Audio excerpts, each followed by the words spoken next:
Hello, I'm Zachariah Julian. Welcome to From Here with a View, a We Are the Seeds Philadelphia podcast. In November of 2022, we held our third annual Seeds Philly event at Cherry Street Pier. We Are the Seeds director Tailinh Agoyo sat down to speak with leaders in the Indigenous food sovereignty movement, Dawn Spears and Cassius Spears of Ashwaubenon Farm, and Chef Sherry Pocknett of Sly Fox Den 2 restaurant. Here now is part one of our discussion. Enjoy. I just want to say welcome again and thank you for coming to We Are the Seeds. This is our third annual We Are the Seeds event in Philadelphia. And we're really excited for this presentation. And this presentation is presented in partnership with Asian Arts Initiative. With Asian Arts Initiative, we've been doing year-long programming, and it's been so wonderful to brainstorm with them and work with other community leaders in the city to do these types of programs. They're so very valuable and important. So today I'm here with Sherry Pocknett, who got in last night at around 11 p.m. and is gracing us with her beautiful presence. Dawn Spears, all the way from Rhode Island, Cassius Spears from Rhode Island. And Dawn has provided me with this fantastic description of food sovereignty. Food sovereignty is the right of peoples to healthy, ecologically sound, and culturally appropriate food from a production system of their choice. So I'd like to pass to Cassius and Dawn first to talk about what you do, and then move into how do we exercise that right, which is everything that you do. First of all, I just wanted to say, on the walk down here, I had a couple of seconds to kind of look over into the water, and I see this little tiny turtle floating on a log. And I was like, it's November, and this turtle is floating on a log in the sun. And then a plastic bottle kind of floated by at the same time. And I was like, you know, there's a lot of change going on. And these changes, you know, happen so slow that it makes you think about when your grandmother was saying that the world is changing, and you look at it, I don't understand. And now you start to see it yourself, which brings us into food sovereignty, food control, food security, and a sustainable system that will provide food. So I was talking to my wife earlier this morning, and she was like, well, do you have a script? Do you know what you're going to talk about? How are we going to do this? And I was like, basically, you're just talking about my life. You're talking about our life, you know. In a tribal perspective, when you talk about food security and food control, that's kind of like the hub of your sovereignty, to the point where it's who we are, how we identify ourselves as a people. Our culture is based off of the resources around us, a spirit, you know, belief, also how we express ourselves through art. So we got a little farm at home that we call Ag and Arts. It's Ashwaubenon Farm, which means land between two rivers. Well, we talked about Ag and Arts because we was talking a little bit about, well, how do we use these words of today to kind of express the holistic view of who we are as a people. You know, we grow something and then we express it through song and dance and artwork, paintings, and all kinds of different ways, showing how grateful we are for this gift from the land. So when I come here to Philly and I'm like, where do you get your food from? How many people handle your food in the course of a day? Are you getting good food? So, I mean, these questions was coming to me, and I started talking to a few folks around and asking them questions about that. And they was like, yeah, it's crazy, you know? Kids don't even know where the food's coming from. It's in a box. And they point to, you know, these bigger boxes that supply all this food. But if you ask them where does cocoa come from, or maple syrup, and what's the difference between high fructose maple syrup that's flavored maple syrup compared to the real maple syrup right from the tree? So you get all these kind of thoughts, and they started to think a little bit more about, you know what, you're right, I'm not sure where my food is coming from, and I don't even really know the quality of my food or how many people are handling it. And I run right into, well, we got to start to exercise more about how we're going to take control of our food. You know, what does the food system mean here? And how does healthy water, clean air affect all of that? So it's just that thought process that starts to go into that. So with that said, I'm going to ask Dawn to chime in, and also Sherry. But you notice there's pictures behind us, and they're just going to kind of rotate through, and they're going to kind of show a little bit of what's going on. You'll see our farm here in some of the photos. You see some of our family. You'll see community coming together, working about trying to secure that. You'll see the expression through healthy food, and that, well, picture tells 1,000 words or something like that. So we're trying to give you that feeling of how important it is to us. We'll also talk a little bit about policy later too, because when this world was changing, all right, Indigenous people wasn't sitting at the table. We was pretty much part of the menu. So to be able to sit at the table and discuss why we should protect these resources and why we should have access to that is extremely important. I was talking to a young lady here earlier today, and she was like fascinated about the fact that some dams were being removed in her neck of the woods. And now the fish will be able to flow upriver further, and they'll have access to that fish. Something that they had no control of. Decisions were being made without them, and they weren't even considered about the impact of not being able to fish would have on them, and the stories and everything else and the lifestyle that goes with that. So I don't want to take up all the mics, Cassius. so I want somebody else to I would love if Dawn would talk about Ashwag Farm, how it started, why you started it, and where it is now. Sure. Thank you, Tailinh. So Ashwag Farm has ended up being a great opportunity for us. We initially started out working and developing our tribe's farm and getting that all set up and using that as a hub to build community. We grew our Narragansett Flint corn there. And so in the last couple of years, we've actually moved from that space, and we've bought our own farm, which is a little over 6 acres. And as Cassius said, it's Ashwag Farm in the place between two rivers. It's actually the word Ashaway. That's the traditional word, the Narragansett word for Ashaway. And so we are the only, as far as we know, Indigenous farm in Rhode Island. And with that, I feel is a huge responsibility.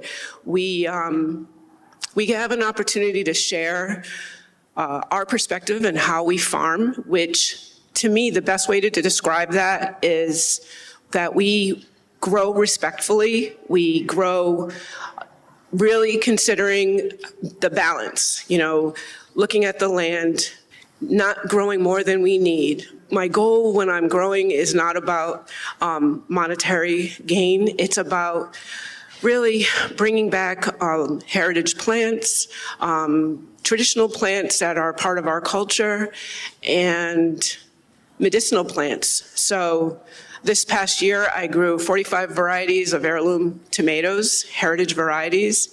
And when I was at the market, sharing these tomatoes with the world, which I feel like has become kind of an obsession for me.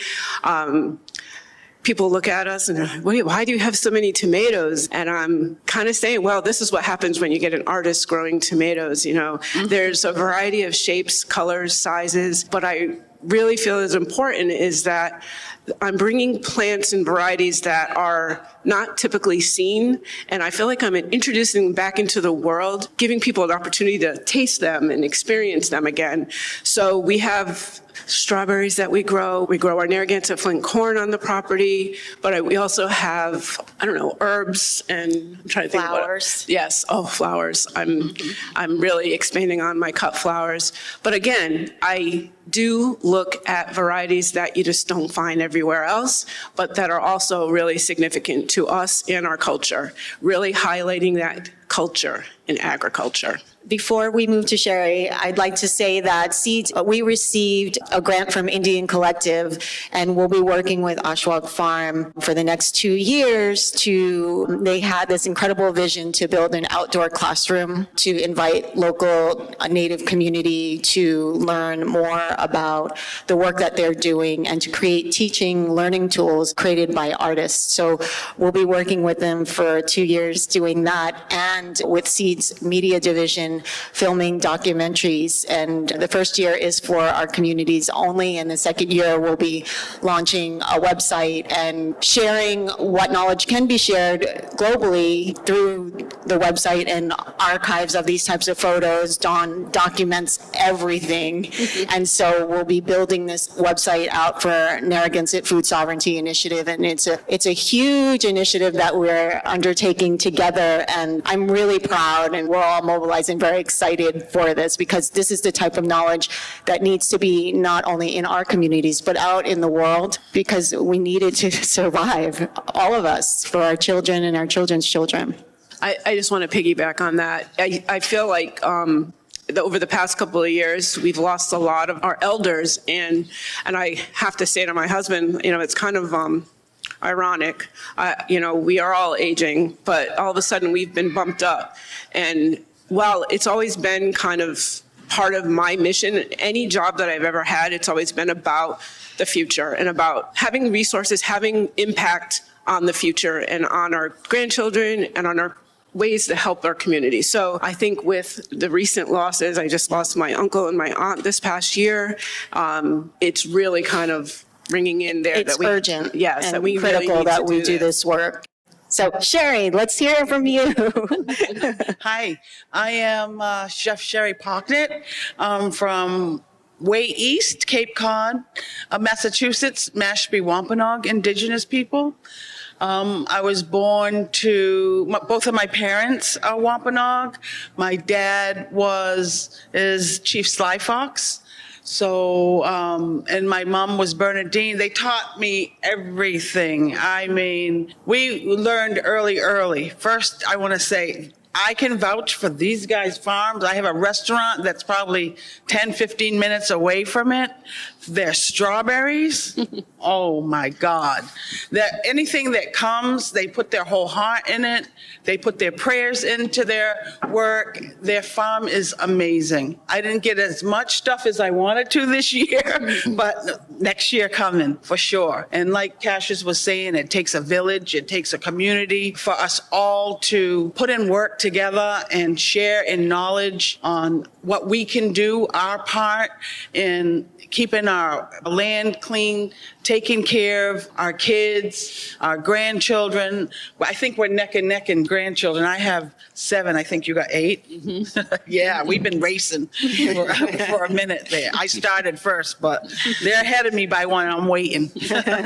But anyway, yeah, I grew up in the 60s. I have 6 siblings, and my parents taught us everything, how to survive. They wanted to make sure that we could survive off the land. I mean, back in the 60s and 70s, I mean, there was, in my town that I lived in, there were really nothing there. Like, there was one grocery store, there was, not much. So we lived off the land. So we're starting at a very early age in how to forage for food and living by seasonality. And our new year starts in the spring. We were taught that in the spring, when the fish come back from the north, the birds come back from the south, our first green vegetable is fiddleheads and wild ramps. And, you can get in the water again and get your shellfish or whatever you need. When the heron come back from the north, they come from Nova Scotia. They come down and it takes them a while. They have this whole circle. Everybody know what heron is, right? The fish? Okay. So these are really special to us, and we have a Thanksgiving celebration about heron, especially if they come back, because sometimes some fish don't come back. But luckily enough, we've been lucky for my 62 years that the heron's been coming back, and we celebrate that and give thanks and have ceremony on that for Thanksgiving, and we teach our young ones how to harvest them. When I was little, they used to say the rivers are black with heron, so that means they were like that. This would be a river right in this area here, and the heron would flow up, and you could jump in that water and catch 2 fish with both hands, 2 fish in each hand. And it was fun. It was a learning experience, and we didn't even know we were learning. Our parents had tricked us. Like they taught us how to tell the male from the female, because of course we want the female, we want the roe. I mean, we would get the roe and throw the male back, and we would go home and process them. And to process them, we would cut the head off, cut the tail off, take the roe out, put it in jars, save that head, tail, and guts for fertilizer for the garden. So this would be in early March, beginning of April, when they really started running. So that was what we used for fertilizer. Nothing chemicals and none of that craziness. But we were learning and didn't even realize we were living our life ways, and that was something that we looked forward to once a year. Just to touch base on me, I've been a chef since I was about 8. Started with an easy bake oven. Not even an easy bake oven, it was a Susie homemaker.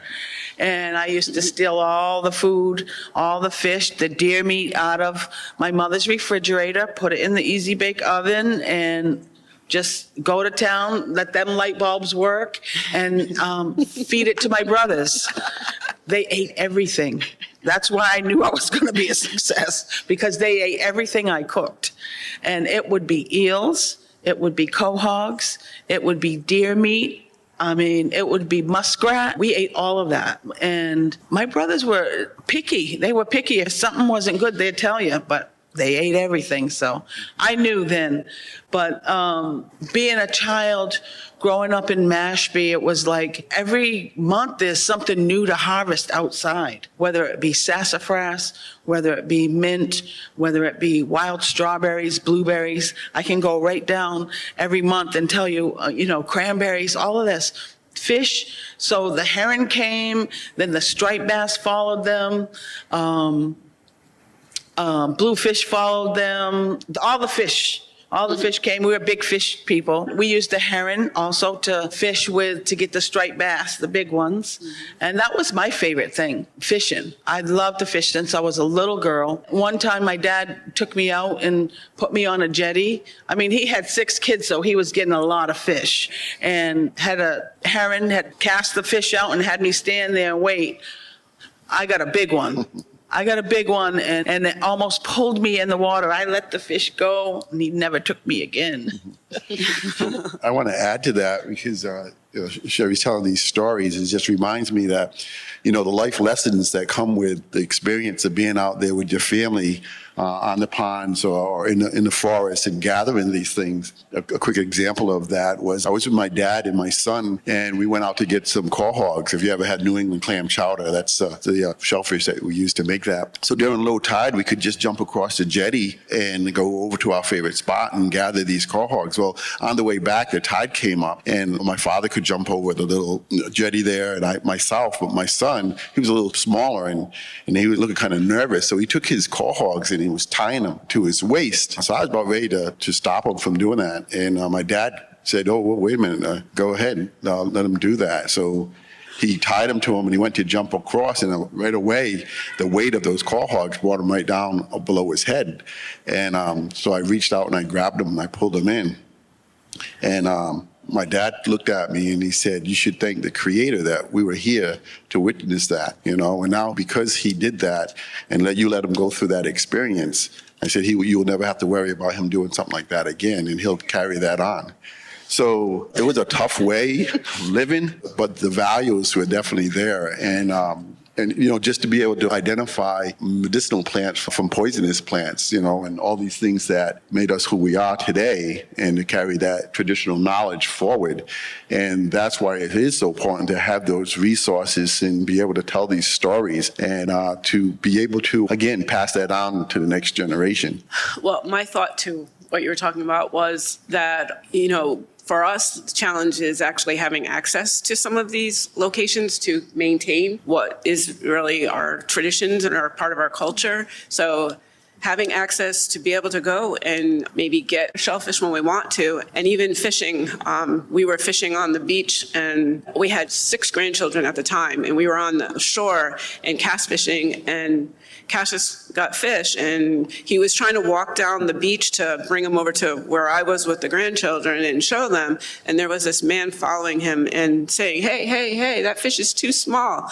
And I was really indignant and I wanted to go up and tell him, mind his own business. We're the indigenous people here. This is our shoreline. This is right in our backyard. And he's bringing this fish to show our grandchildren and teach them. And you're telling him to put it back? Anyway, he told me, he's like, no, this is not the time and place, but I was ready to fight.